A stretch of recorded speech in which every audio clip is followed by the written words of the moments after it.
पिछले एक हफ्ते से मार्केट में खबर है कि रिलायंस परचेज कर सकता है बाइटडांस कंपनी के टिकटॉक एप्लीकेशन को।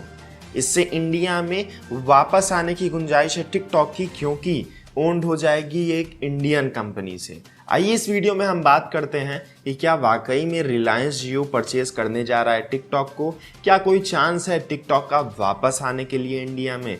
इसके साथ ही टिकटॉक के ऊपर और कुछ आशंकाओं के बारे में भी हम इस वीडियो में चर्चा करेंगे। आगे बढ़ने से पहले दोस्तों हमारी इस वीडियो को लाइक अवश्य करें और ऐसी ही नई जानकारी युक्त वीडियोस के लिए हमारे चैनल को सब्सक्राइब करके हमसे जुड़ें। हेलो दोस्तों, नमस्कार। प्रयागराज से मैं प्रवीण महूलियार नई वीडियो में आप सभी का स्वागत है।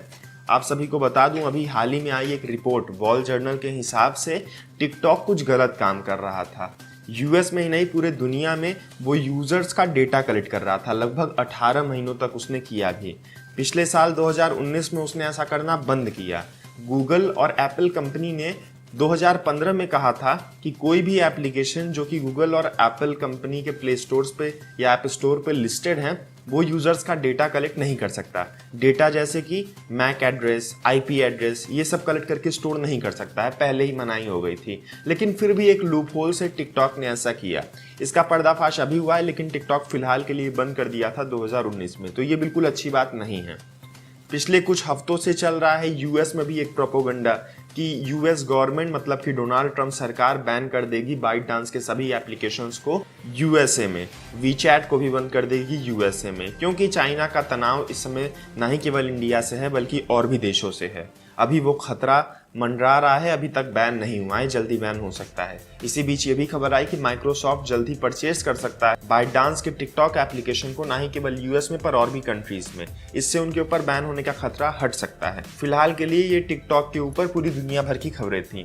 अब हम बात करते हैं इंडिया की। मुझसे भी किसी ने चर्चा की कल कि रिलायंस अगर परचेज कर लेगा टिकटॉक को तो फिर टिकटॉक इंडिया में वापस आ जाएगा, क्योंकि टिकटॉक की बैन होने की वजह, इनफैक्ट 59 ऐप्स की बैन होने की वजह ये थी कि हमारे कंट्री का प्राइवेसी या डेटा या फिर सिक्योरिटी इनहेल किया जा रहा है, क्योंकि ये सब चाइनीज ऐप्स हैं। तो अगर ये सारी ऐप्स चाइनीज ना होकर इंडियन हो जाएं तो फिर कैसे हमारे डेटा या सिक्योरिटी को नुकसान होगा। इसी वजह से बाइटडांस कंपनी ने रिलायंस को अप्रोच किया कि आप टिकटॉक को खरीद लीजिए, इससे आप टिकटॉक चला सकेंगे देश में, हमारा भी पैसा वसूल हो जाएगा और साथ ही साथ टिकटॉक के ऑपरेशंस आपके साथ बड़े ही ट्रस्टवर्दीनेस के साथ चल सकेंगे देश में। पर ट्रस्टेड सोर्सेस ये कहते हैं कि रिलायंस का अभी तक इस पर कोई प्रतिक्रिया नहीं है, अभी तक डील की कोई बात नहीं हुई है।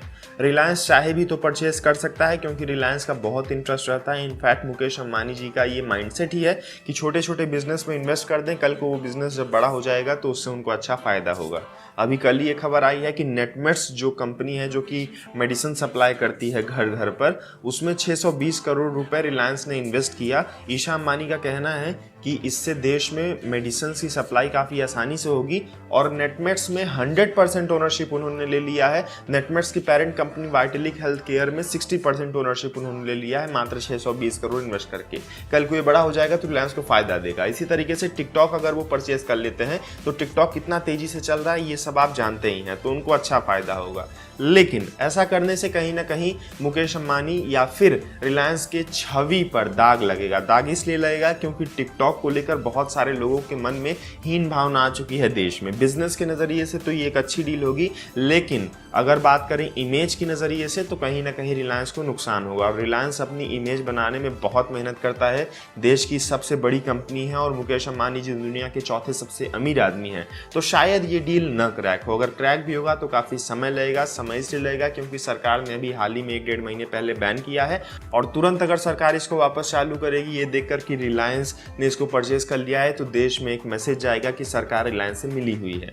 तो इसलिए अभी इन चीज़ों में समय होगा। आप सोच रहे हैं कि टिकटॉक जल्दी आ जाएगा, तो ऐसा कुछ नहीं है। जियो टॉक नाम का जो कुछ फेक एप्लीकेशन भी चल रहे हैं मार्केट में कि जियो ने टिकटॉक को परचेज कर लिया, ऐसा वैसा, वो सब चीज़ें भी फेक हैं, उन पर भरोसा ना करें।